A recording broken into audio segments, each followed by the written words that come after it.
gather on a day of profound joy, of soaring hope, of renewed faith, and above all, מכובדי הנשיא הרצוג ורעייתו מיכל, מכובדי הנשיא הרצוג ורעייתו מיכל,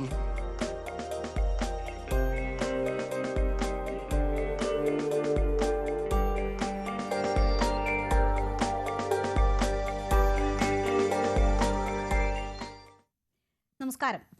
2 വർഷം നീണ്ട Israel Hamas യുദ്ധത്തിന് വിരാമം. 70,000-ഓളം പലസ്തീനികളെ കൊന്നൊടുക്കിയ Israel സൈന്യം ഗസയിൽ നിന്ന് പിൻവാങ്ങി. വെടിയൊച്ച നിലച്ച ഗസയിലേക്ക് പലസ്തീനികൾ മടങ്ങി വന്നുകൊണ്ടിരിക്കുന്നു. അൽ അക്സ ഫ്ലഡ് എന്ന ഭീകരാക്രമണത്തിലൂടെ പിടികൂടിയ ബന്ദികളിൽ ജീവനോടെയുള്ള 20 പേർ തിരികെ ഇസ്രായേലിലെത്തി. യുദ്ധം അവസാനിപ്പിച്ചതിൽ ട്രംപിന് നന്ദി പറഞ്ഞ നെതന്യാഹു ട്രംപിനായി ഇസ്രായേലിൽ ഒരുക്കിയത് വീരോചിത വരവേൽപ്പ്. അശാന്തിയുടെയും അരക്ഷിതാവസ്ഥയുടെയും നാളുകൾ അവസാനിച്ചുവെന്നും മധ്യപൂർവ്വദേശത്ത് സമാധാനത്തിന്റെ സൂര്യൻ ഉദിച്ചെന്നും പറഞ്ഞ ഡൊണാൾഡ് ട്രംപ് സമാധാന ഉച്ചകോടിക്കായി ഈജിപ്തിലേക്കുള്ള യാത്രയിലാണ്. ഹമാസിന്റെ നിരായുധീകരണം ഉൾപ്പെടെയുള്ള വിഷയം ഉച്ചകോടി ചർച്ച ചെയ്യാനിരിക്കെ ഗാസയിൽ ആധിപത്യം ഉറപ്പിക്കാനുള്ള നീക്കത്തിലാണ് ഹമാസ്. ഗാസ സിറ്റിയിൽ ഹമാസും പ്രാദേശിക സംഘടനകളുമായുള്ള ഏറ്റുമുട്ടലിൽ 27 പേർ കൊല്ലപ്പെട്ടു. എന്താണ് ഇനി പലസ്തീന്റെ ഭാവി? സ്വതന്ത്ര രാഷ്ട്രം സാധ്യമോ? ഹമാസ് ആയുധം ഉപേക്ഷിക്കുമോ? ഇസ്രയേൽ വാക്കുപാലിക്കുമോ? ഈ വിഷയമാണ് നമ്മൾ ഇന്ന് പരിശോധിക്കുന്നത്. സ്വാഗതം. എനിക്കൊപ്പം ചർച്ചയിൽ ഡോക്ടർ ജി ഗോപകുമാർ, വിദേശകാര്യ വിദഗ്ധൻ, ശ്രീ PM നാരായണൻ, മാധ്യമപ്രവർത്തകൻ, അഞ്ജന ശങ്കർ, മാധ്യമപ്രവർത്തക, ഡോക്ടർ സനന്ദ് സദാനന്ദൻ, അധ്യാപകൻ എന്നിവരാണ് ചർച്ചയിൽ പങ്കെടുക്കുന്നത്. ആദ്യം ഡോക്ടർ ജി ഗോപകുമാർ. ഇവിടെ വെടിനിർത്തൽ എന്നത് പ്രഖ്യാപിച്ചത് ട്രംപ് അദ്ദേഹത്തിന്റെ സമൂഹ മാധ്യമത്തിലൂടെയാണ്. ഇപ്പോൾ ട്രംപ് ഇസ്രായേലിലെത്തി പറയുന്നു മധ്യപൂർവ്വദേശത്ത് ഇനി സമാധാനത്തിന്റെ നാളുകളായിരിക്കുമെന്ന്. 2 വർഷം നീണ്ട ഈ യുദ്ധം അവസാനിച്ചിരിക്കുന്നു. ഒരിക്കലും ഇത് അവസാനിച്ചു എന്ന് പറയാൻ കഴിയില്ല. മധ്യപൂർവ്വദേശത്തെ അവിടുത്തെ രാഷ്ട്രീയ ചരിത്രവും സാഹചര്യവും മനസ്സിലാക്കിയാൽ നൂറുകണക്കിന് വർഷങ്ങളായിട്ടുള്ള പ്രശ്നങ്ങൾ, 2ാം മഹാലോക യുദ്ധത്തിന് ശേഷം ഇസ്രായേൽ സ്വതന്ത്ര രാജ്യമായി സൃഷ്ടിച്ചതിന് ശേഷമുള്ള സംഭവവികാസങ്ങൾ, പാലസ്തീൻ്റെ വിമോചന സമരം, അത് കഴിഞ്ഞ് തീവ്രവാദം വളരെ ശക്തിപ്പെട്ട് മധ്യപൂർവ്വ പ്രദേശത്ത് ലെബനോണിലും ഇറാനിലും സിറിയയിലുമൊക്കെ ഉണ്ടായ സംഭവങ്ങൾ, സമീപകാലത്ത് ഖത്തറിലുണ്ടായ പ്രശ്നങ്ങൾ, ഇതിനൊക്കെ പുറമെ ഹമസ് ഒരു തീവ്രവാദ ശക്തിയായി ഗാസയിൽ വന്നതും പിന്നീടുണ്ടായ കഴിഞ്ഞ 2 വർഷത്തിനിടയ്ക്കുണ്ടായ സംഭവവികാസങ്ങൾ നമ്മുടെ മുമ്പിലുണ്ട്. ഞാൻ പറയാൻ വിട്ടുപോയത് അബ്രഹാം അക്കോർഡിനെ കുറിച്ച് മാത്രമാണ്. അത് വിജയിക്കുന്നൊരു സ്റ്റേജ് എത്തിയപ്പോഴാണ് യുദ്ധം അല്ലെങ്കിൽ തീവ്രവാദ ആക്രമണം ഇസ്രായേൽ ജനതയ്ക്കെതിരെ ഹമസ് തുടർന്നു വിട്ടത്. അതിനെ തുടർന്ന് ഹമസിനെ നശിപ്പിക്കുക എന്നുള്ള ശക്തമായ തീരുമാനത്തോടു കൂടിയാണ് നെതന്യാഹു മുന്നോട്ട് പോയത്. ഈ കഴിഞ്ഞ 2 വർഷത്തിനിടയ്ക്ക് 67,000 മുതൽ 70,000-ഓളം പാലസ്തീനുകളെ കൊന്നൊടുക്കിയെങ്കിലും ഇത് അവസാനിച്ചു എന്ന് എനിക്ക് പറയാൻ ഒട്ടും കഴിയുന്നില്ല. അമേരിക്കൻ പ്രസിഡൻറ്റിൻ്റെ ശുഭാപ്തി വിശ്വാസം അദ്ദേഹത്തെ രക്ഷിക്കട്ടെ എന്ന് മാത്രമേ പറയാനുള്ളൂ. ഒരു 2 സ്വതന്ത്ര രാഷ്ട്രങ്ങളായി അംഗീകരിച്ച് ഇസ്രയേൽ പാലസ്തീനെ അംഗീകരിക്കുകയും പാലസ്തീനും ഹമസ് ഉൾപ്പെടെയുള്ള വിഭാഗങ്ങൾ ഇസ്രയേലിനെ അംഗീകരിക്കുകയും ലോകരാഷ്ട്രീയ രംഗത്ത് ഇവർക്ക് 2 പേർക്കും വേണ്ട രീതിയിൽ പ്രവർത്തിക്കാനുള്ള സാഹചര്യം ഉണ്ടാകുന്നൊരു കാലഘട്ടം വരുന്നത് വരെ ഈ പ്രശ്നം അവസാനിക്കുമെന്ന് എനിക്ക് കരുതുന്നില്ല. അതുകൊണ്ട് തന്നെ ഇപ്പോഴുണ്ടായ വെടിനിർത്തൽ നല്ലത് തന്നെ, പക്ഷേ അത് താൽക്കാലികമാണെന്നാണ് എൻ്റെ വിലയിരുത്തൽ. തീർച്ചയായും താൽക്കാലികമായ ഒരു ശാന്തതയാണ് ഗസയിൽ കൈവന്നിരിക്കുന്നത് എന്നതാണ് അദ്ദേഹത്തിൻ്റെ വിലയിരുത്തൽ. പക്ഷേ ഗസയിലും ഇസ്രായേലിലും ഒക്കെ നമ്മൾ കാണുന്നത് മനുഷ്യർ സന്തോഷത്തോടു കൂടി അവശേഷിക്കുന്ന ജീവനുമായി തിരിച്ചു വന്ന മനുഷ്യരെയൊക്കെ സന്തോഷത്തോടുകൂടി ഇസ്രയേലിൽ അവരുടെ ബന്ധുക്കൾ സ്വീകരിക്കുന്നു. ഗസയിലേക്ക് ഒരുപാട് പ്രതീക്ഷയുമായി മനുഷ്യർ തിരികെ എത്തുകയാണ്. തങ്ങളുടെ കിടപ്പാടം ഉൾപ്പെടെ നിലംപത്തിയ കാഴ്ചയിലും അവർക്ക് പ്രതീക്ഷയുടെ കിരണങ്ങളാണ് നൽകുന്നത്. അത് നീണ്ടുപോകട്ടെ എന്ന് നമുക്ക് പ്രതീക്ഷിക്കാം. ശ്രീമതി അഞ്ജന ശങ്കർ, ട്രംപ് യുദ്ധം അവസാനിപ്പിക്കുന്നതിൻ്റെ അവകാശവാദങ്ങൾ ആവർത്തിച്ച് പറഞ്ഞുകൊണ്ടിരിക്കുകയാണ്. അദ്ദേഹം 8ാമതൊരു യുദ്ധം കൂടി അവസാനിപ്പിച്ചു എന്നത് പലസ്തീനിലെ ഇപ്പോഴത്തെ സാഹചര്യങ്ങൾ കാണിച്ചുകൊണ്ട് തൻ്റെ പേരിൽ കുറിച്ചിരിക്കുകയാണ്. 8 യുദ്ധങ്ങൾ 8 മാസത്തിനിടെ അവസാനിപ്പിച്ചു എന്നതാണ് ട്രംപിൻ്റെ അവകാശവാദം. അപ്പോൾ പോലും ട്രംപ് അറബ് രാഷ്ട്ര തലവന്മാരുടെ ഇതിലുള്ള പങ്ക് എടുത്തു കാണിക്കുന്നു. ഖത്തർ അമീറിന് പ്രത്യേക നന്ദി അറിയിക്കുന്നു. അപ്പോൾ ട്രംപിന് പോലും നിഷേധിക്കാനാകാത്ത വിധത്തിൽ ഇപ്പോഴത്തെ ഈ താൽക്കാലിക സമാധാനം ആണെങ്കിൽ പോലും അതിൽ അറബ് രാഷ്ട്ര തലവന്മാരുടെ പങ്ക് വളരെ വ്യക്തമാണ്. അപ്പോൾ ഈ സമാധാനത്തിലേക്ക്, ഈ താൽക്കാലിക വെടിനിർത്തലിലേക്ക് കാര്യങ്ങൾ എത്തിച്ചതിൻ്റെ ഉത്തരവാദിത്വം, അതിൻ്റെ ക്രെഡിറ്റ് എത്രമാത്രം ഈ അറബ് രാഷ്ട്രങ്ങൾക്കുണ്ട്? നമസ്കാരം. ഈ സീസ് ഫയറിനെ പറ്റി പറയുമ്പോൾ ട്രംപിന്റെ പങ്കിനെ കുറിച്ച് താങ്കൾ തന്നെ പറയുകയുണ്ടായി. പല യുദ്ധങ്ങളും നിർത്തി എന്നെല്ലാം അദ്ദേഹം അവകാശപ്പെട്ടിട്ടുണ്ടെങ്കിലും അദ്ദേഹത്തിന് വളരെ ഒരു ഡിസപ്പോയിന്റ്മെന്റ് ഉണ്ടാക്കുന്ന രീതിയിൽ നോബൽ പീസ് പ്രൈസ് കിട്ടാതെ പോകിയ ഒരവസ്ഥ ഇപ്പോൾ ഉണ്ടെങ്കിൽ പോലും ഈ ഗാസ സീസ് ഫയറിൽ കൊണ്ടുവരാൻ 2 വർഷത്തിന് ശേഷം ട്രംപ് നടത്തിയിട്ടുള്ള അദ്ദേഹത്തിന്റെ എഫേർട്സിനെ നമുക്ക് കുറച്ച് കാണിക്കാൻ സാധിക്കില്ല. അറബ് രാഷ്ട്രങ്ങളും ഇപ്പൊ ഈജിപ്റ്റ്, ഖത്തർ, അദ്ദേഹം പല UAE അങ്ങനെ പല രാജ്യങ്ങളുടെ പേരുകൾ അദ്ദേഹം എടുത്തു പറയുന്നുണ്ടെങ്കിലും അറബ് രാജ്യങ്ങളെല്ലാം തന്നെ ഇതിൽ വളരെ ആക്റ്റീവ് ആയിട്ടുള്ള പാർട്ടിസിപ്പൻസ് ആണെങ്കിൽ പോലും ഇപ്പോൾ ഈ ഒരു സീസ് ഫയർ കഴിഞ്ഞ 2 ദിവസങ്ങളായി ഹോൾഡ് ചെയ്യുന്നുണ്ടെങ്കിൽ, അല്ലെങ്കിൽ നമുക്കിപ്പോൾ ഇനിയുള്ള ദിവസങ്ങളിൽ ഈ ഫസ്റ്റ് ഫേസ് ഓഫ് സീസ് ഫയർ അല്ലെങ്കിൽ വെടിനിർത്തൽ നിലനിൽക്കും എന്നൊരു പ്രതീക്ഷ ഹമാസിന്റെ സൈഡിൽ നിന്നാണെങ്കിലും പാലസ്തീൻ ജനതയ്ക്കാണെങ്കിലും അതുപോലെ ഇസ്രയേലിലാണെങ്കിലും അങ്ങനെ ഒരു പ്രതീക്ഷയ്ക്ക് വക നൽകുന്നതിന്റെ കാരണം അറബ് രാജ്യങ്ങളല്ല. ട്രംപിന്റെ പേഴ്സണൽ ആയിട്ടുള്ള ഒരു ഇൻവോൾവ്മെന്റ് ആണ് എല്ലാവർക്കും പ്രതീക്ഷ നൽകുന്നത്. അറബ് രാജ്യങ്ങളുടെ ഇടപെടലുകളെ കുറച്ചു കാണിക്കുകയല്ല. പക്ഷെ ചരിത്രം പരിശോധിച്ചാൽ നമ്മൾക്കറിയാം, പലവട്ടം സീസ് ഫയറുകളും അല്ലെങ്കിൽ പീസ് ടോക്കുകളൊക്കെ നടന്നിട്ടുണ്ടെങ്കിലും ഒരിക്കലും തീരാത്ത ഒരു പ്രശ്നമായിട്ടാണ് ഈ ഇസ്രായേൽ പാലസ്തീനിയൻ പ്രശ്നം നമ്മൾ കാണുന്നത്. ഒരു 2 രാജ്യമായി ഒരു 2 ഇൻഡിപെൻഡന്റ് സ്റ്റേറ്റ്സ്, 2 പേർക്കും സോവറിൻ റൈറ്റ്സ് ഉള്ള 2 ഇൻഡിപെൻഡന്റ് രാജ്യങ്ങളായി ഇസ്രായേലിന്റെ നിലനിൽപ്പിനെ പാലസ്തീൻ സൈഡിൽ നിന്നും അതുപോലെ പാലസ്തീനിന്റെ ഒരു ഇൻഡിപെൻഡന്റ് സോവറിനിറ്റിയെ ഇസ്രായേലും അംഗീകരിക്കാത്തോളത്തോളം കാലം നമുക്ക് പൂർണ്ണമായ ഒരു സമാധാനം ഇതിന് കിട്ടി അല്ലെങ്കിൽ ഉണ്ടായി എന്ന് ഉറപ്പ് പറയാൻ പറ്റില്ല.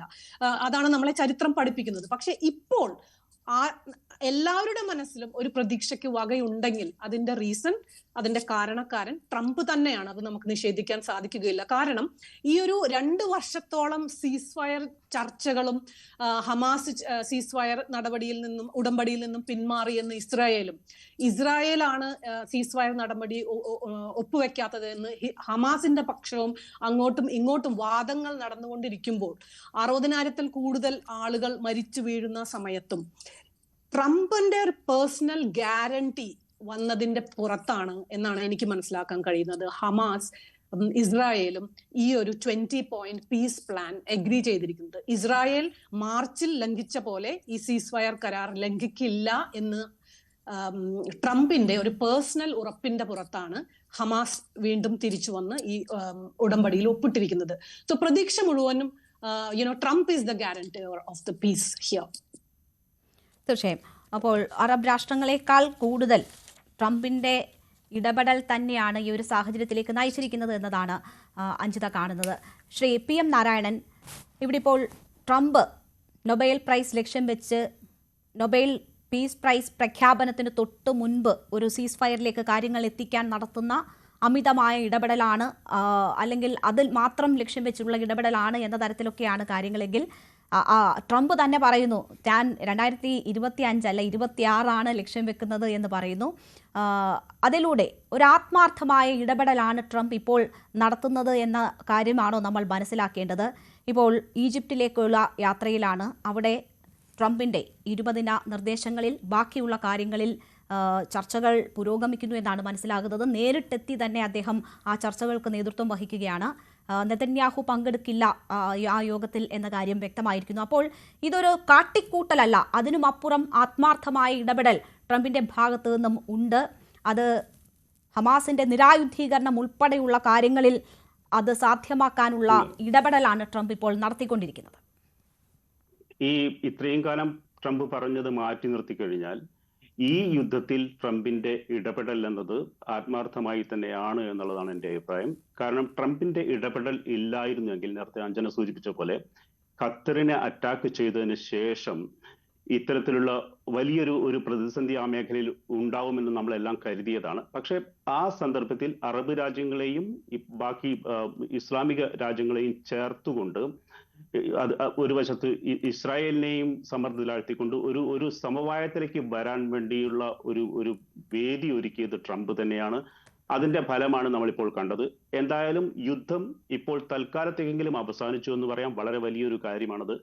പിന്നെ UN എയ്ഡ് എല്ലാം ആ മേഖലയിലേക്ക് കടന്നു വരും എന്നുള്ളതും ആ യുദ്ധഭൂമിയെ സംബന്ധിച്ചിടത്തോളം വളരെ വലിയ ഒരു കാര്യം തന്നെയാണ് ഇന്നത്തെ സാഹചര്യത്തിൽ. ആ അർത്ഥത്തിൽ അതിനുള്ള എല്ലാ ക്രെഡിറ്റും ഒരു വലിയ ഒരളവ് വരെ നമുക്ക് ട്രംപിന് കൊടുക്കേണ്ടതായി തന്നെ ഉണ്ട് എന്നുള്ളതാണ് എൻ്റെ അഭിപ്രായം. അത് പറയുമ്പോൾ തന്നെ എനിക്ക് തോന്നുന്ന ഒരു ചെറിയ കാര്യം ചേർത്ത് പറയാനുള്ളത്, ഇവിടെ ഒന്നും നമ്മൾ പലസ്തീൻ എന്ന ശബ്ദം കേൾക്കുന്നില്ല. ഈ ചർച്ചകളിലൊന്നും ഇല്ലാത്തൊരു കാര്യമാണ് പലസ്തീൻ എന്നത്. ഇതാണ് ഇതിന്റെ ഒരു അടിസ്ഥാന പ്രശ്നം. നേരത്തെ സൂചിപ്പിച്ച പോലെ ഈ അബ്രഹാമിക് അക്കോർഡും ഈ ട്രംപിന്റെ 20 ദിന പരിപാടിയും ഇപ്പോൾ മുന്നോട്ട് വെച്ചിരിക്കുന്ന 20 ദിന പരിപാടിയും തമ്മിൽ വലിയ വ്യത്യാസമൊന്നുമില്ല. എനിക്ക് തോന്നുന്നത് അബ്രഹാമിക് അക്കോർഡായിരുന്നു കുറച്ചും കൂടെ സോഫ്റ്റ് ആയിട്ട്. ഇപ്പം ഹമാസിനെ സംബന്ധിച്ച് പറയുകയാണെങ്കിൽ ഈ അബ്രഹാമിക് അക്കോർഡായിരുന്നു കുറച്ചും കൂടെ സോഫ്റ്റും കുറച്ചും കൂടെ സോബറും ആയിട്ടുണ്ടായിരുന്നു. ഈ 20 ദിന പരിപാടി എന്നത് വളരെ കൃത്യമാണ് ട്രംപ് മുന്നോട്ട് വെച്ചത്. അതിൽ പറയുന്നുണ്ട് ഹമാസിന് അവിടെ യാതൊരു അധികാരവും ഉണ്ടായിരിക്കില്ല. അവിടെ ബേസിക്കലി ഇസ്രായേലിന്റെ ഒരു അപ്പർ ഹാൻഡ് തന്നെയാണ് ഈ 20 ദിന പരിപാടിയിലൂടെ ട്രംപ് മുന്നോട്ട് വെച്ചത്. അതിനെ ഹമാസിനെ കൊണ്ട് അംഗീകരിപ്പിക്കാൻ ട്രംപിന് സാധിച്ചു എന്നുള്ളതാണ് ഒരു വലിയ കാര്യം. പക്ഷെ കഴിഞ്ഞ കുറെ കാലം ഇതിന്റെ ചരിത്രം നമ്മൾ പരിശോധിക്കുകയാണെങ്കിൽ ഈ പലസ്തീൻ വിഷയം എന്നത് അറബ് രാജ്യങ്ങളുടെ വിഷയമായിട്ടായിരുന്നു നമ്മൾ ഇത്രയും കാലം കണ്ടിട്ടുണ്ടായിരുന്നത്. അതിൽ നിന്നും വലിയൊരു മാറ്റം നമ്മൾ കാണുന്നുണ്ട്. അതിന് ഒരുപാട് വേറെയും കാരണങ്ങളുണ്ട്, അതിലേക്ക് ഞാൻ കടക്കുന്നില്ല. അത് ഒരു പക്ഷേ ഈ പ്രതിസന്ധിയെ ഒരു തരത്തിൽ സോൾവ് ചെയ്യാൻ ഉപകരിക്കും എന്നുള്ളതാണ് എനിക്ക് തോന്നുന്നത്. കാരണം 1948 മുതൽ ഇസ്രായേൽ പിറന്നു വീണ 6ാമത്തെ മണിക്കൂറിൽ അതിന് ചുറ്റുമുള്ള അറബ് രാജ്യങ്ങളെല്ലാം വളഞ്ഞിട്ടടിച്ച ഒരു രാജ്യമാണ് ഇസ്രായേൽ. അതിനുശേഷം എല്ലാ യുദ്ധങ്ങളിലും അറബ് രാജ്യങ്ങൾ ചേർന്ന് ഇസ്രായേലിനെ സമ്മർദ്ദത്തിലാക്കുകയും അല്ലെങ്കിൽ ഇസ്രായേലിന്റെ എതിരെ അറ്റാക്ക് ചെയ്യുകയും ചെയ്യുന്നതാണ് നമ്മൾ കണ്ടുകൊണ്ടിരുന്നത്. പക്ഷെ ഈ സന്ദർഭത്തിൽ ട്രംപിന്റെ സമ്മർദ്ദവും ഉണ്ടാവാം. അത് മാത്രമല്ല, അറബ് രാജ്യങ്ങൾ ഒരു നിസ്സംഗ നിലപാടാണ് പലസ്തീൻ വിഷയത്തിൽ എടുക്കുന്നത് എന്നത് ഒരു പക്ഷേ ഈ സംഘർഷത്തെ ഒരു പരിധിവരെ ലഘൂകരിക്കാനും ഇതിനെ ഈ തൽക്കാലത്തേക്കെങ്കിലും ഇതിന്റെ കടന്നു പോകാനും നമ്മളെ സഹായിക്കുമെന്നുള്ളതാണ് എനിക്ക് തോന്നുന്നത്. തീർച്ചയായും. ശ്രീ സനന്ദ്, ഈ ഹമാസുമായി ഏറ്റുമുട്ടുമ്പോൾ തന്നെ ഏതാണ്ട് 6 രാഷ്ട്രങ്ങളോട് പൊരുതിക്കൊണ്ടിരിക്കുകയായിരുന്നു ഇസ്രായേൽ. ഖത്തറിൽ ഒരു വെടിനിർത്തൽ സാധ്യത ഇതുപോലെ ചർച്ചയാകുന്ന ഘട്ടത്തിലാണ് ഖത്തറിൽ ആക്രമണം നടത്തിയത് ഇസ്രായേൽ. ആ ഇസ്രായേൽ പൊടുന്നനെ ട്രംപിൻ്റെ ഉപദേശം സ്വീകരിച്ച് ആയുധമൊക്കെ താഴെ വെച്ചു, നല്ല കുട്ടന്മാരായി മാറും എന്ന് നമുക്ക് വിശ്വസിക്കാൻ കഴിയുമോ? ഹമാസിനെ ഉന്മൂലനം ചെയ്യും വരെ തങ്ങൾ യുദ്ധം ചെയ്യുമെന്ന് ആവർത്തിച്ച് നെതന്യാഹു പ്രഖ്യാപിച്ചിരുന്നതാണ്. അപ്പോൾ നെതന്യാഹുവിനെ ഇതിൽ എത്രമാത്രം വിശ്വസിക്കാം? ഒരു പക്ഷേ ട്രംപിനെ അനുസരണ കാട്ടാൻ നെതന്യാഹു തയ്യാറെടുക്കുന്നുവെങ്കിൽ അത് ഏതെങ്കിലും മറ്റു പ്ലാനുകളുടെ ഭാഗമാകുമോ? നമസ്കാരം.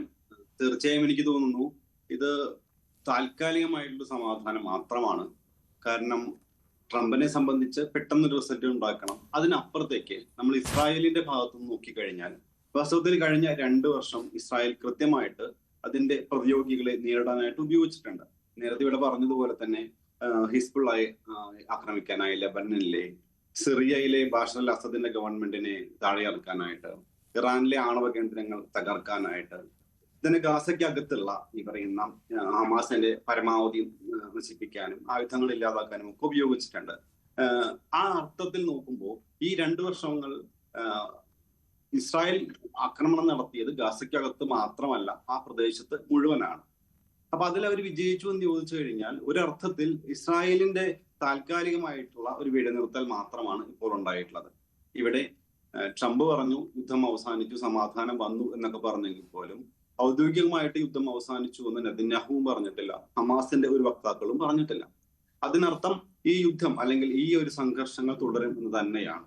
കാരണം ഹമാസിനെ ഇല്ലാതാക്കുക എന്നുള്ളതാണ് പ്രധാന ലക്ഷ്യമായിട്ട് ഇവിടെ നെതന്യാഹു പറഞ്ഞിരുന്നത്. അസറ്റിനകത്തും പുറത്തും എല്ലാം പറഞ്ഞിരുന്നത്. 2 ബന്ദികളെ മോചിപ്പിക്കുക എന്നുള്ളതാണ്. രണ്ടാമത്തെ ലക്ഷ്യം, ഒബ്ജക്റ്റീവ് ലക്ഷ്യം കണ്ടു, 20 പേരെ ഇന്ന് മോചിപ്പിച്ചു എന്നുള്ളതാണ്. പക്ഷെ ഒന്നാമത്തെ ലക്ഷ്യം ഹമാസിനെ നിരായുധീകരിക്കുക, ഗസയുടെ ഭരണം അവരിൽ നിന്ന് വളർത്തി മാറ്റുക എന്നുള്ളത്. ആ ലക്ഷ്യം ഒരുപക്ഷെ എളുപ്പമല്ല. കാരണം ഹമാസ് എന്ന് പറയുന്നത് അത്രമേൽ ആ ഒരു പ്രതിരോധത്തിന്റെ അല്ലെങ്കിൽ അവിടെയുള്ള അത്തരം സംഘടനകളുടെ ഒരു ഭാഗമായി മാറിയിട്ടുള്ള ഒരു ഓർഗനൈസേഷനാണ്. ഭരണത്തിൽ നിന്ന് മാറി താൽക്കാലികമായി അന്താരാഷ്ട്ര സംവിധാനങ്ങളൊക്കെ ഏർപ്പെടുത്തിയാൽ പോലും ഹമാസ് അവിടെയുണ്ട്. അതൊരു അണ്ടർലൈങ് ആയിട്ടുള്ള വേരുള്ള ഒരു സംഘടനയാണ്. അതുകൊണ്ട് തന്നെ ഇസ്രായേലിന് താൽക്കാലികമായിട്ടുള്ള ഒരു വെടിനിർത്തൽ മാത്രമാണ്.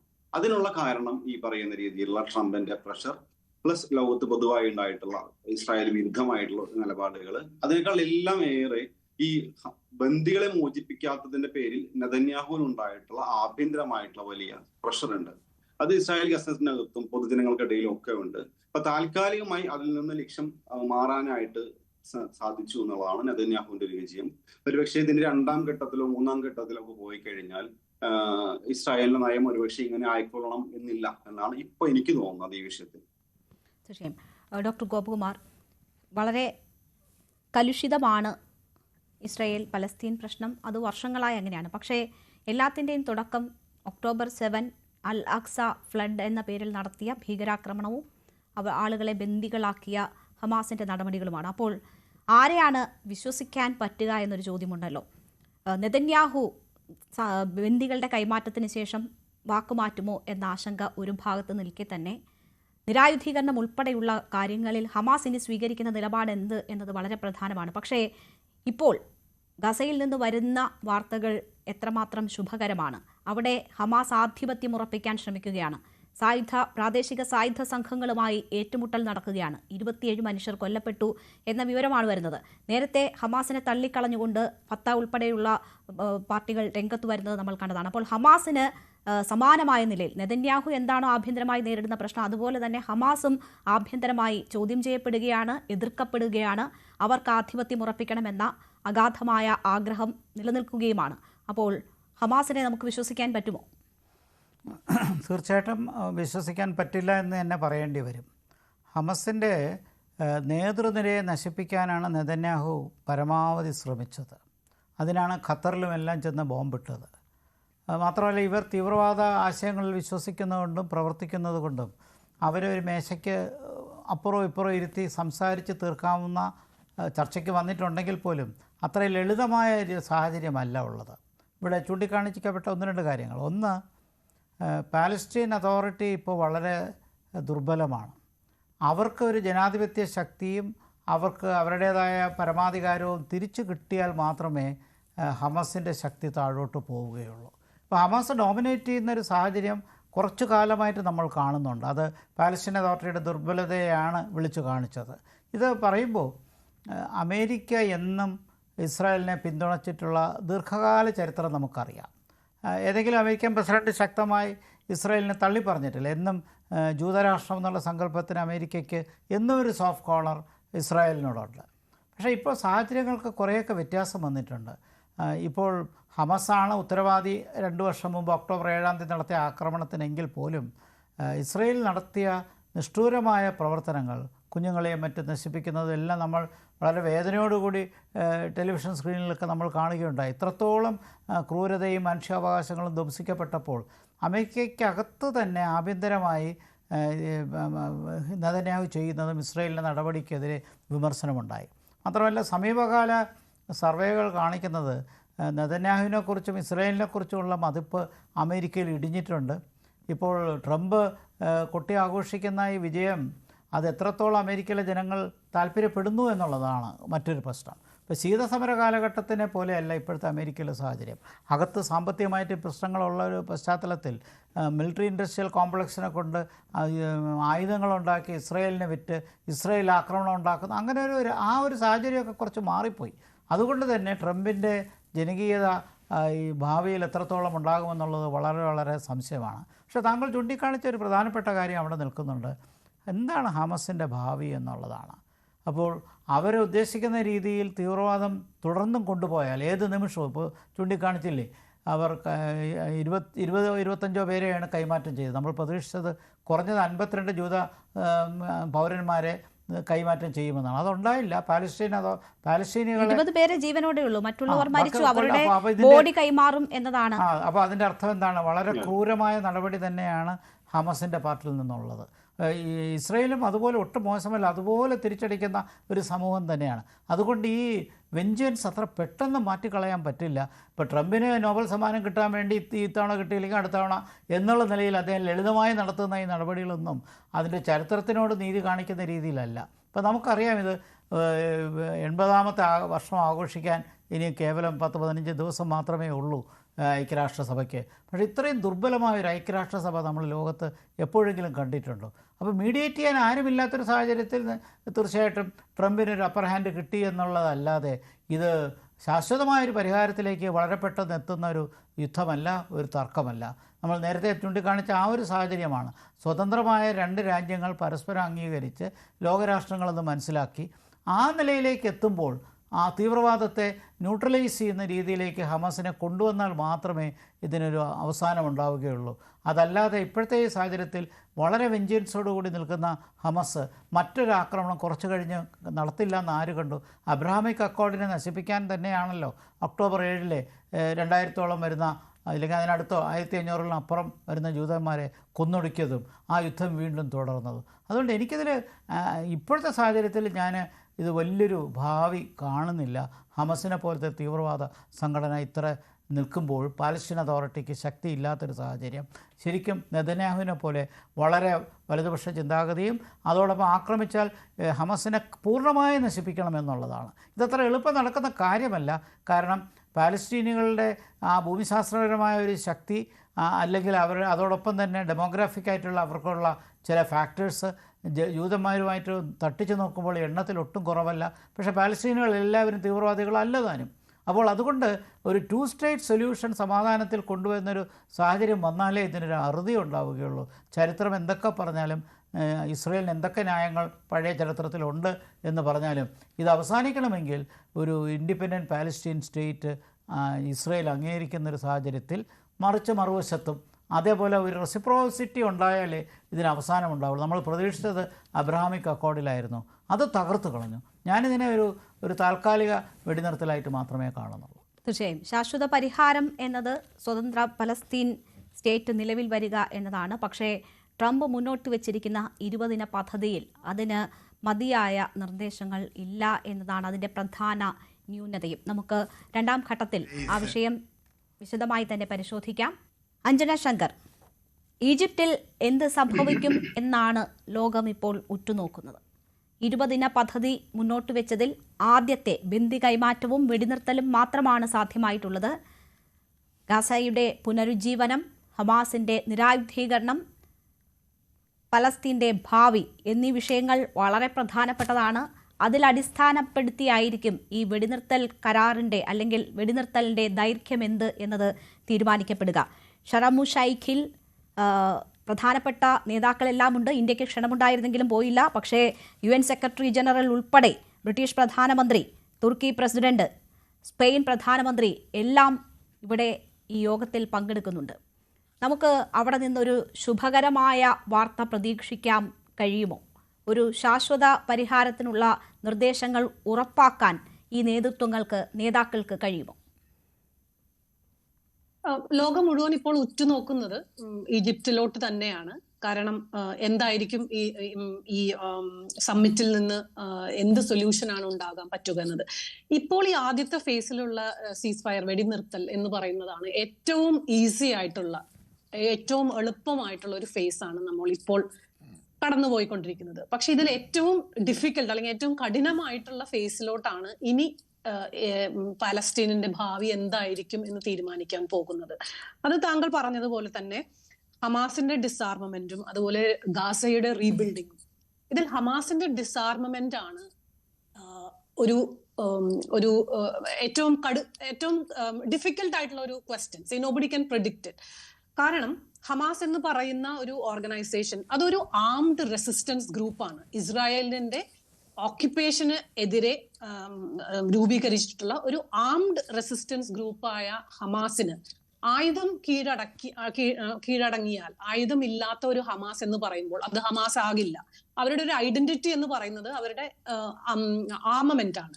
പക്ഷേ ഈ ഒരു യുദ്ധം തുടങ്ങുമ്പോഴും 2 വർഷത്തോളം യുദ്ധം നീണ്ടു പോകുമ്പോഴും നെതന്യാഹുവിനും ഇസ്രയേലിന്റെ ഗവൺമെന്റിനും ഉണ്ടായിരുന്ന ഒരു ദ മോസ്റ്റ് ഇമ്പോർട്ടന്റ് ഒബ്ജക്റ്റീവ് എന്ന് പറയുന്നത് ഹമാസിനെ തകർക്കുക, ഹമാസിന്റെ മിലിറ്ററി കേപ്പബിലിറ്റീസ് ഇല്ലാതാക്കുക എന്നുള്ളതാണ്. പക്ഷേ സീസ് ഫയറിന് സമ്മതിച്ചിട്ടുണ്ടെങ്കിൽ പോലും ഹമാസ് ആയുധം താഴെ വെക്കും എന്ന് ഒരു സ്ഥലത്തും ഹമാസ് അംഗീകരിച്ചിട്ടില്ല. ഇനി അന്താരാഷ്ട്ര സമ്മർദ്ദം മൂലം, അമേരിക്കയുടെ സമ്മർദ്ദം മൂലം ഇപ്പോൾ ഗസയിലുള്ള പ്രാക്ടിക്കൽ ആയിട്ടുള്ള ഇപ്പോഴത്തെ സിറ്റുവേഷൻസ് എല്ലാം കണക്കിലെടുത്ത് ഹമാസ് ഇനി ഒരു പാർഷ്യലി ഡിസാർമമെന്റിന് തയ്യാറായാൽ തന്നെ ഹമാസിന്റെ ഉള്ളിൽ തന്നെ ധാരാളം സ്പ്ലിന്റർ ഗ്രൂപ്പുകളുണ്ട്. അപ്പോൾ ഈ എല്ലാ ഗ്രൂപ്പുകളെയും മുകളിൽ ഒരു കംപ്ലീറ്റ് ഡോമിനൻസിനുള്ള ഒരു ശക്തമായ ഒരു അവസ്ഥയിലല്ല ഹമാസ് ഇരിക്കുന്നത് നമുക്കറിയാം. കാരണം ദേ ഹാവ് ബീൻ ഡിപ്ലീറ്റഡ്. അവരുടെ പല ഹമാസ് തലവന്മാരെയും അല്ലെങ്കിൽ ഹമാസിന്റെ കേപ്പബിലിറ്റീസിനെയും ഈ 2 വർഷത്തോളം ധാരാളം ഡിപ്ലീറ്റ് ആയി പോയിട്ടുണ്ട്. അപ്പോൾ ഒന്ന്, ഹമാസിന് ഈ സ്പ്ലിന്റർ ഗ്രൂപ്പിന്റെ മുകളിൽ ഒരു കംപ്ലീറ്റ് കൺട്രോൾ ഉണ്ടാകുമോ എന്നുള്ളത് നമുക്കറിയില്ല.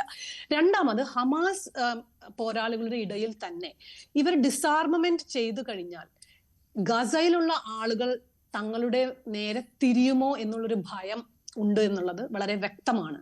കാരണം ഒരു ഭീതിയോടെ ആൾക്കാരെ പേടിപ്പിച്ചുകൊണ്ട് ഉള്ള എന്തൊക്കെ നടത്തുന്ന ഒരു they were ruling over Gaza out of ഒരു ഫിയർ എന്നൊരു എലമെന്റ് ഉണ്ട്.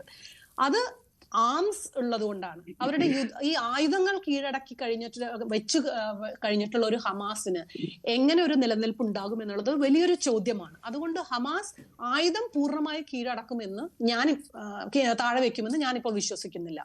അതില്ലാത്തിടത്തോളം കാലം ഈജിപ്തിൽ നിന്നും എന്ത് ഒരു സൊല്യൂഷൻ പുറത്തു വന്നാലും കുറച്ച് നാളുകൾക്ക് ശേഷം നമ്മളൊരു പാറ്റേൺ നോക്കുകയാണെങ്കിൽ ഹമാസിന്റെ, ഇപ്പോൾ യുദ്ധമില്ലാതെ വരുന്ന ഒരു സമാധാനത്തിന്റെ ഒരു സമയം ഹമാസ് ഉപയോഗിക്കുക ഒരു പുനരായുധീകരണം അല്ലെങ്കിൽ ഒരു അതുപോലെ തന്നെ ഒരു പുനഃസംഘടന, ഒരു റീഓർഗനൈസിങ് ചെയ്യുക എന്നുള്ളൊരു ടൈമാണ് ഹമാസിന് ലഭിക്കുന്നത്. അപ്പോൾ അത് ഹമാസ് ഇങ്ങനെ വിനിയോഗിക്കുമോ എന്നുള്ളത് നമുക്ക് ഇപ്പോൾ വ്യക്തമായി പറയാൻ സാധിക്കില്ല. ഹമാസിന്റെ ഡിസാർമമെന്റ് നടക്കാതെ ഈ ഒരു നീണ്ടകാല അവസ്ഥയിൽ ഒരു ലോങ് ടേമിൽ സമാധാനം എങ്ങനെ സാധിക്കും എന്നുള്ളത് ഇപ്പോൾ നമുക്ക് പറയാൻ സാധിക്കില്ല. തീർച്ചയായും. ശ്രീ PM നാരായണൻ, ഒരു താൽക്കാലിക വെടിനിർത്തൽ മാത്രമാണ് ഉണ്ടായിട്ടുള്ളത്.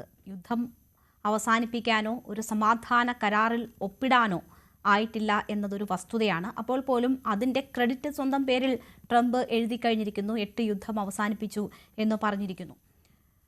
നിരായുധീകരണം എന്നത് എത്രമാത്രം ബുദ്ധിമുട്ടേറിയ കാര്യമാണ്. ഹമാസ് അതിന് വഴങ്ങുമെന്ന് കരുതാനാകുമോ? അങ്ങനെ വഴങ്ങിക്കൊണ്ടുള്ള ഒരു തീർപ്പിലേക്ക് എത്തുക സാധ്യമാണോ? ഈ കരാറുകളിൽ ഒപ്പിട്ടാൽ പോലും അത് പാലിക്കപ്പെടും എന്ന് വിശ്വസിക്കാനുള്ള ഏതെങ്കിലും സാഹചര്യം ഉണ്ടോ? 2 കാര്യങ്ങളാണ്. ഒന്ന്, ഈ വെടിനിർത്തലും 2 ബന്ദികളെ വിട്ടയക്കലും. ഈ 2 കാര്യം നമ്മളിപ്പം നടന്നു കഴിഞ്ഞു. അതുകൊണ്ടുള്ള ഒരു സമാശ്വാസത്തിലാണ് ആ മേഖല. പക്ഷേ ഇവിടുത്തെ ഈ പ്രശ്നം നമ്മൾ വളരെ കോംപ്ലിക്കേറ്റഡ് ആയിട്ടുള്ള ഒരു ഹിസ്റ്റോറിക്കൽ ബാക്ക്ഗ്രൗണ്ട് ഉണ്ട് ഇതിനകത്ത്. ഇതിന്റെ ഏറ്റവും പ്രാഥമികമായിട്ടുള്ള ഒരു പ്രശ്നം എന്നത് ഞാൻ നേരത്തെ സൂചിപ്പിച്ച പോലെ ഈ ഇസ്രായേൽ അറബ് പ്രശ്നമായി മാറുകയും അതിനിടയ്ക്ക് എൻട്രാപ്ഡ് ആയി പോയതാണ് ഈ പലസ്തീൻ എന്നത്.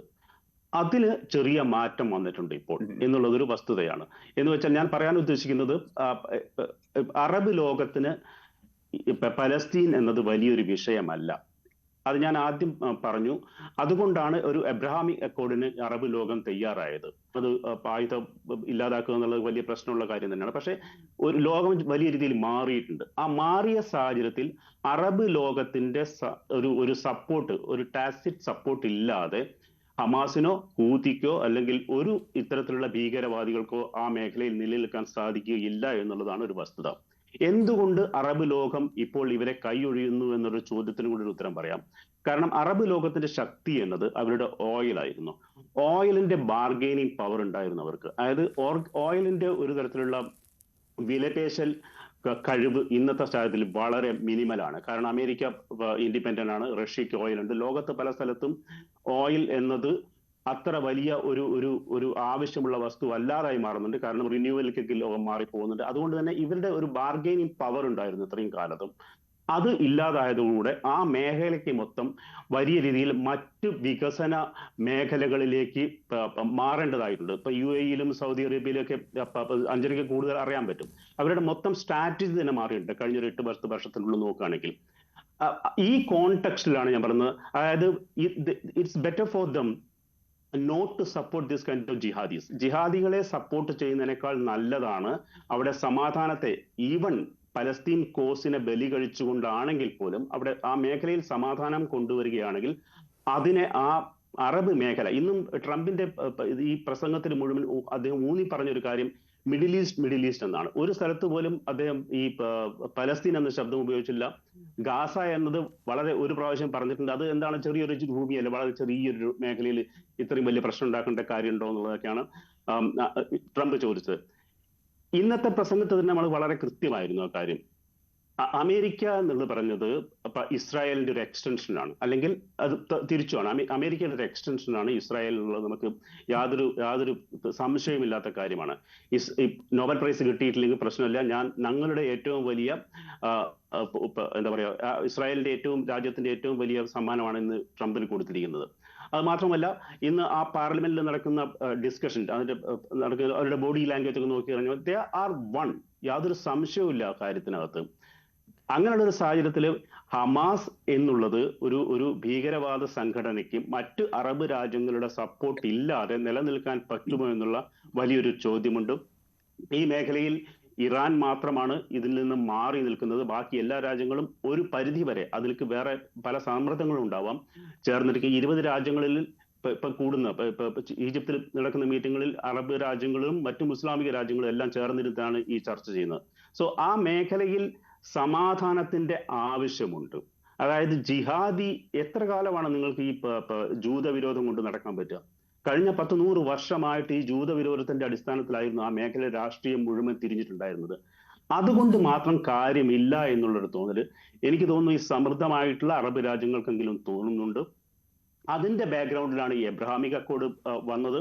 പക്ഷെ അതിന് അട്ടിമറിക്കപ്പെട്ടു. പക്ഷെ ഈ 5 വർഷത്തിന് ശേഷം വീണ്ടും ഇത്തരത്തിലുള്ള ചില അക്കോർഡുകളും ചില തീരുമാനങ്ങളും ചില ഒപ്പിടലുകളൊക്കെ നടന്നു കഴിഞ്ഞു കഴിഞ്ഞാൽ മേ ബി നമുക്ക് മറ്റൊരു മിഡിൽ ഈസ്റ്റ് കാണാൻ സാധിക്കും എന്നുള്ളതാണ് എനിക്ക് തോന്നുന്നത്. പക്ഷെ അറ്റ് ദ സെയിം ടൈം ഈ ഹമാസിനെ നിരായുധീകരിക്കുക എന്നുള്ളത് വളരെ ബുദ്ധിമുട്ടുള്ള ഒരു കാര്യമാണ്.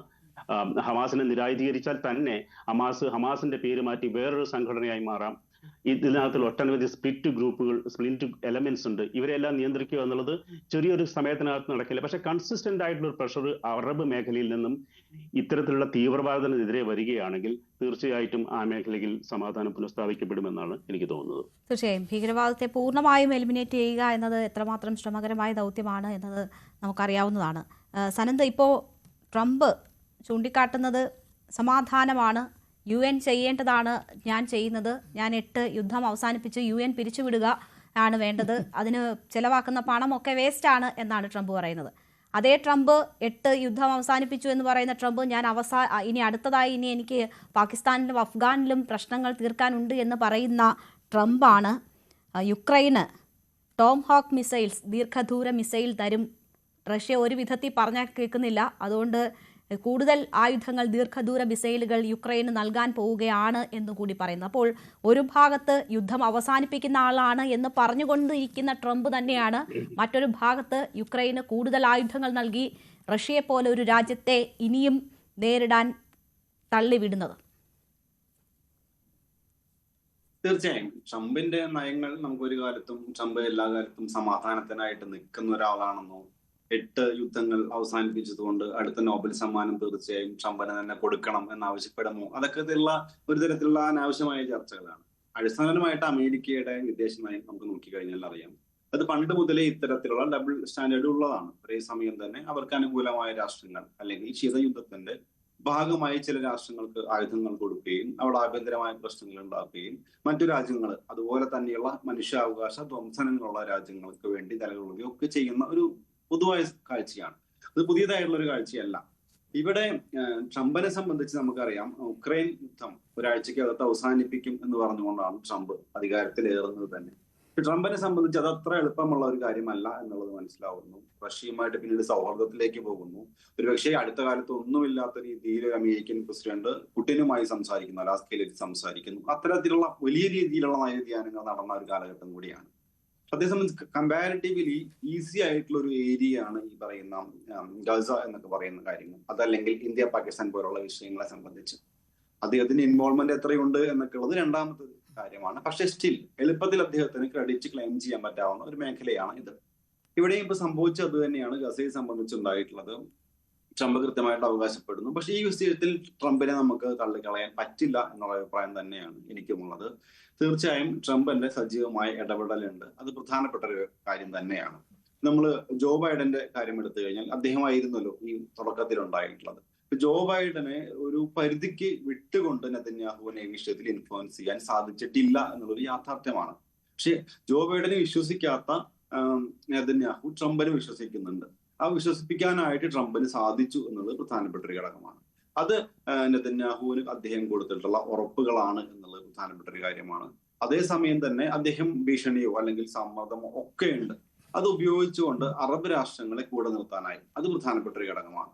ഇപ്പൊ ഖത്തറിനെ ആക്രമിച്ച ഇസ്രായേലിന്റെ ഒരു പക്ഷേ ഈ ഒരു ആക്രമണത്തിന്റെ ഇടയിൽ സംഭവിച്ചിട്ടുള്ള ഏറ്റവും മാറി നിൽക്കുന്ന അല്ലെങ്കിൽ പലപ്പോഴും തിരിച്ചടിയായിട്ടുള്ള ഒരു നീക്കമായിരുന്നു ഖത്തറിലുള്ള ഹമാസിന്റെ നേതാക്കളെ വധിക്കാനായിട്ടുള്ള ശ്രമം പരാജയപ്പെട്ടെങ്കിലും അത് ഒരു തരത്തിൽ വലിയ രീതിയിൽ അറബ് രാഷ്ട്രങ്ങൾക്കിടയിൽ ഇസ്രായേലിനുള്ള ഒരു അവമതിപ്പ് ഉണ്ടാക്കി എന്നുള്ളത് യാഥാർത്ഥ്യമാണ്. പക്ഷെ ആ വിഷയത്തെ ഒരുപക്ഷെ കൂടുതൽ ഡാമേജിലേക്ക് പോകാതെ തന്നെ ഇസ്രായേൽ രക്ഷിച്ചെടുക്കാനായിട്ട് ട്രംപിന് സാധിച്ചു. ട്രംപ് അവിടെ ചർച്ചയ്ക്ക് വിളിക്കുന്നു. അതായത് നെതന്യാഹുവിനെ കൊണ്ട് നിർബന്ധിച്ചാണോ അല്ലയോ എന്നൊക്കെ ഉള്ളത് വേറെ വിഷയം. പക്ഷേ ഫോണിൽ വിളിച്ചുകൊണ്ട് ഖത്തറിന്റെ അമീറിനെ കൊണ്ട് അത് മാപ്പ് പറയിപ്പിക്കുന്നു എന്നുള്ളതാണ്.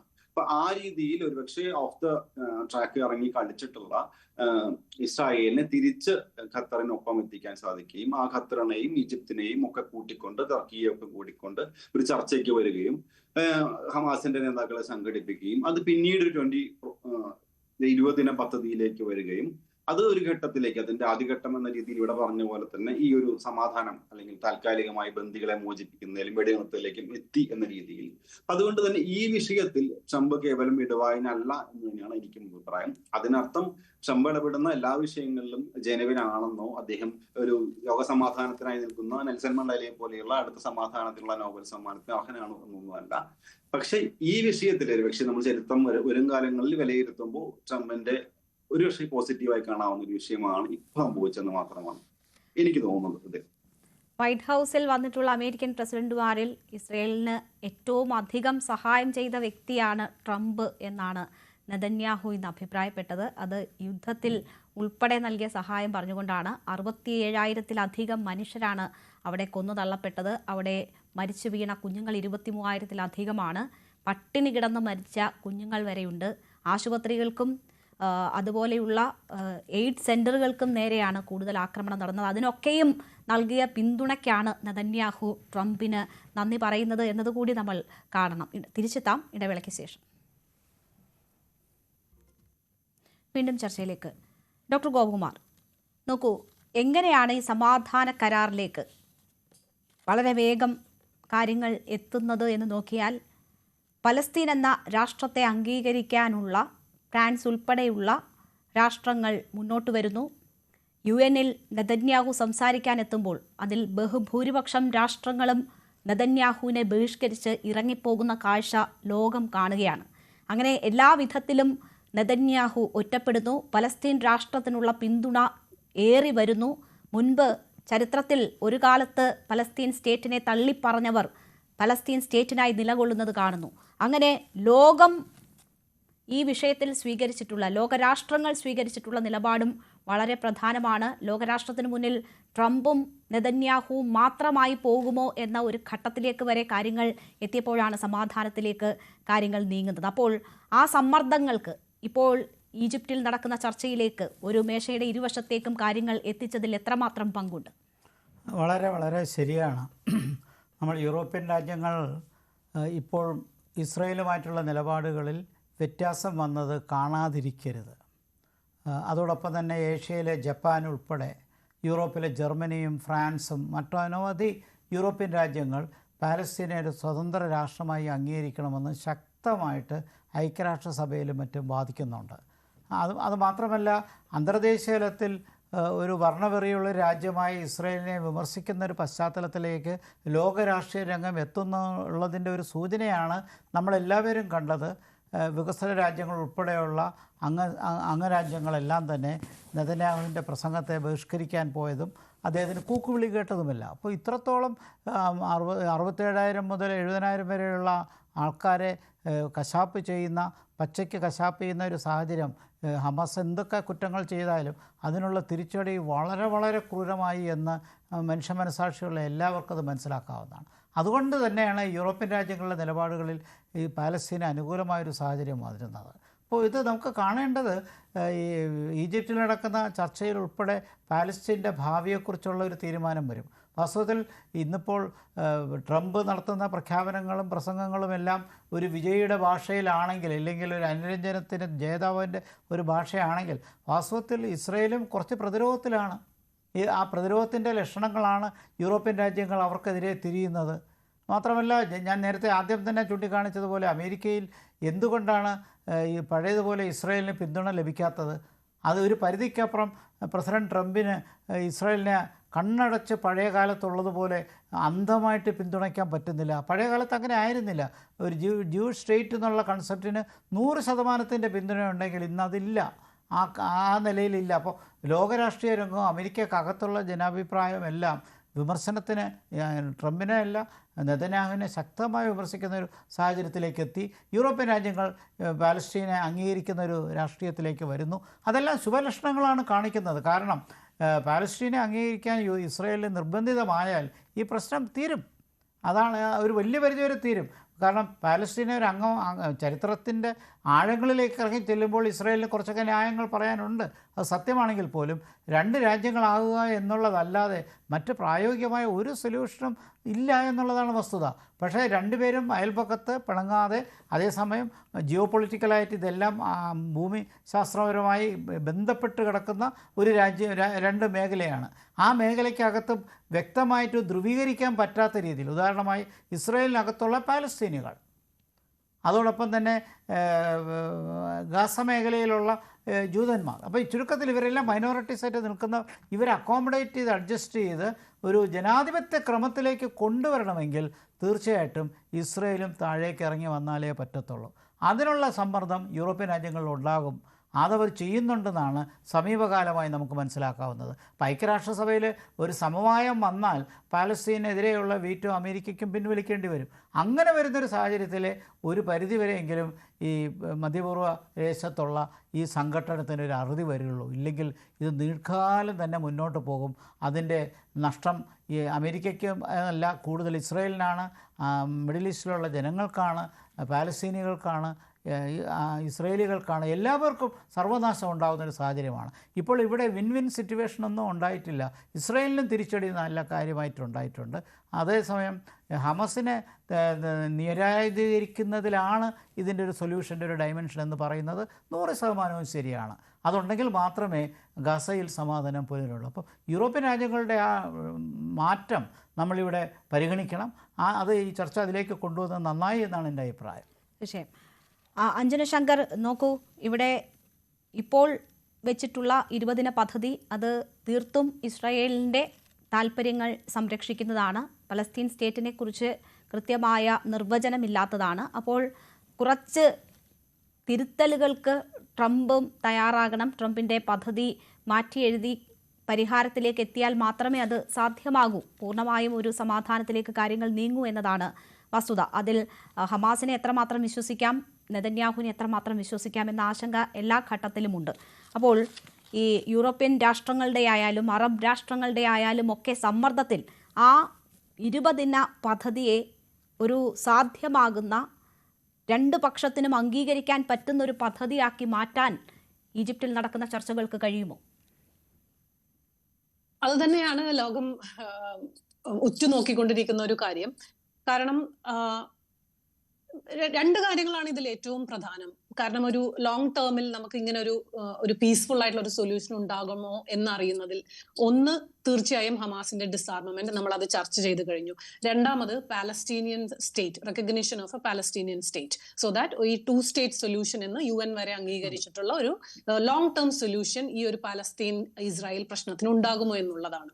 പക്ഷെ ഇതിൽ ഇപ്പോൾ പറഞ്ഞിരിക്കുന്ന ഈ 20 പോയിന്റ് പീസ് സൊല്യൂഷൻ എന്ന് പറഞ്ഞത് ഹമാസ് അംഗീകരിച്ചത് തീർച്ചയായും because Hamas is on the back foot എന്ന് നാം മനസ്സിലാക്കണം. കാരണം ഹമാസിന് വേണ്ടതും അല്ലെങ്കിൽ ഹമാസ് ഫൈറ്റ് ചെയ്തുകൊണ്ടിരുന്ന പല കാര്യങ്ങളിലും ഒരു കോംപ്രമൈസ് വരുത്തിയത് കൊണ്ട് മാത്രമാണ് ഇപ്പോൾ ഇങ്ങനെയുള്ള ഒരു ഫസ്റ്റ് ഫേസ് ഓഫ് സീസ് ഫയറിന് സമ്മതമായത്. പക്ഷെ നെതന്യാഹുവിന്റെ ഭാഗത്തു നിന്ന് നോക്കുകയാണെങ്കിൽ, ഇസ്രായേലിന്റെ ഭാഗത്തു നിന്ന് അവർ എന്ത് വിട്ടുവീഴ്ചകൾക്ക് തയ്യാറാകും എന്നൊരു ചോദ്യം ചോദിക്കുകയാണെങ്കിൽ, ഒന്ന്, നെതന്യാഹു ഇപ്പോൾ ഭരിക്കുന്ന അവരുടെ ഏറ്റവും ഇസ്രായേലിന്റെ ചരിത്രത്തിൽ തന്നെയുള്ള ഏറ്റവും ഒരു റൈറ്റ് വിങ് ഗവൺമെന്റിന്റെ നേതൃത്വമാണ് നെതന്യാഹു വഹിക്കുന്നത്. അപ്പൊ അതിൽ നമുക്കറിയാം ഈ സ്മോട്രിച്ച്, ബെൻഗവിർ എന്നൊക്കെ പറയുന്ന വളരെ എക്സ്ട്രീമിസ്റ്റ് ഐഡിയോളജീസ് ഉള്ള റൈറ്റ് വിങ് ലീഡേഴ്സിന്റെ തന്നെ പല ഘട്ടങ്ങളിലായി ഈ യുദ്ധം നടക്കുമ്പോൾ യുദ്ധത്തിന് ഒരു അവസാനം ഉണ്ടാകണമെന്ന് ഇസ്രായേലിനകത്ത് തന്നെ വളരെ വലിയ തോതിലുള്ള പൊതുസമ്മർദ്ദങ്ങളും പബ്ലിക് റാലികളൊക്കെ നടക്കുമ്പോൾ പോലും നെതന്യാഹു ഈ യുദ്ധത്തിൽ നിന്ന് പിന്മാറിയാൽ, അല്ലെങ്കിൽ ഹമാസിനെ പൂർണ്ണമായും തകർക്കണം എന്നുള്ള ആ ഒരു ഒബ്ജക്റ്റീവ് അച്ചീവ് ചെയ്യാതെ പിന്മാറിയാൽ ഗവൺമെന്റ് താഴെ വലിച്ചിടും എന്ന തരത്തിലുള്ള ഭീഷണികൾ ഈ റൈറ്റ് വിങ് മിനിസ്റ്റേഴ്സിന്റെ കയ്യിൽ നിന്ന് നെതന്യാഹു ഫേസ് ചെയ്യുന്നുണ്ടായിരുന്നു. അപ്പോൾ ഇപ്പോൾ എന്ത് കൺസെഷൻസ് അല്ലെങ്കിൽ എന്ത് പ്ലാൻ ബി അവർക്ക് നെതന്യാഹു ഓഫർ ചെയ്തിട്ടാണ് ഇപ്പോൾ അദ്ദേഹത്തിന്റെ ഈ റൈറ്റ് വിങ് മിനിസ്റ്റേഴ്സ് ഇങ്ങനെയുള്ള ഒരു ഇപ്പോഴത്തെ കറന്റ് 20 പോയിന്റ് ഈ പീസ് പ്ലാനിന് സമ്മതം നൽകിയിട്ടുള്ളത്, അല്ലെങ്കിൽ നെതന്യാഹുവിന്റെ കൂടെ നിൽക്കുന്നത് എന്ന് നമുക്ക് ഇപ്പോൾ അറിയില്ല. Because Netanyahu is a very cunning politician.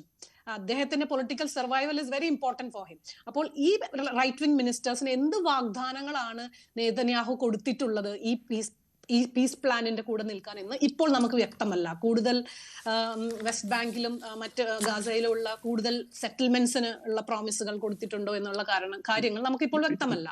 പക്ഷെ അതുപോലെ തന്നെ 2 സ്റ്റേറ്റ് സൊല്യൂഷന്റെ ഏത് ഡിസ്കഷനുകളും ഈ 2 വർഷം യുദ്ധത്തിനിടയിൽ വന്നപ്പോഴും യൂറോപ്യൻ രാജ്യങ്ങളിൽ, വെസ്റ്റേൺ നേഷൻസിന്റെ താങ്കൾ പറഞ്ഞതുപോലെയുള്ള പ്രഷറുകളും പാലസ്തീനെ അംഗീകരിച്ചുകൊണ്ടുള്ള പ്രസ്താവനകളും, even UN security council members ആയിട്ടുള്ള UK, ഫ്രാൻസ് എന്നൊക്കെ നിന്നുള്ള അംഗീകാരങ്ങൾ ഉണ്ടാകുമ്പോൾ പോലും 2 സ്റ്റേറ്റ് സൊല്യൂഷൻ അല്ലെങ്കിൽ ഒരു പാലസ്തീനിയൻ സ്റ്റേറ്റ് എന്നുള്ളത് ഇറ്റ് ഈസ് ഇംപോസിബിൾ എന്നുള്ള ഒരു നിലപാടാണ് നെതന്യാഹുവിന്റെ ക്യാബിനറ്റും ഇപ്പോൾ എടുത്തിരിക്കുന്നത്. കാരണം ഈ October 7 നടന്നതിന് ശേഷം ഇനി ഒരു പാലസ്തീനിയൻ രാജ്യം അംഗീകരിക്കുകയാണെങ്കിൽ അത് വലിയൊരു ഒരു ടെററിസ്റ്റ് രാജ്യത്തിന് അല്ലെങ്കിൽ വീണ്ടും ഇങ്ങനെയുള്ള ആക്രമണങ്ങൾക്കുള്ള ഒരു പ്ലാറ്റ്ഫോം ഒരുക്കുകയാണെന്നും ഇനി ഒരിക്കലും താങ്കൾ അതിന് തയ്യാറാവുകയില്ല എന്നുള്ള ഒരു കടുത്ത നിലപാടാണ് ഇപ്പോൾ നെതന്യാഹുവും ഗവൺമെന്റും അദ്ദേഹത്തിന്റെ ഗവൺമെന്റും സ്വീകരിച്ചിട്ടുള്ളത്.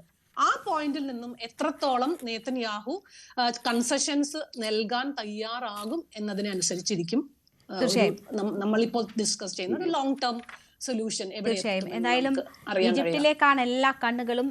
അവിടെ ഒരു ശാശ്വത സമാധാനത്തിനുള്ള പദ്ധതി ഉരുത്തിരിയട്ടെ കൂടുതൽ കൃത്യതയോടെ എന്ന് നമുക്ക് ആഗ്രഹിക്കാം. വളരെ നന്ദി ചർച്ചയിൽ പങ്കെടുത്ത എല്ലാ അതിഥികൾക്കും.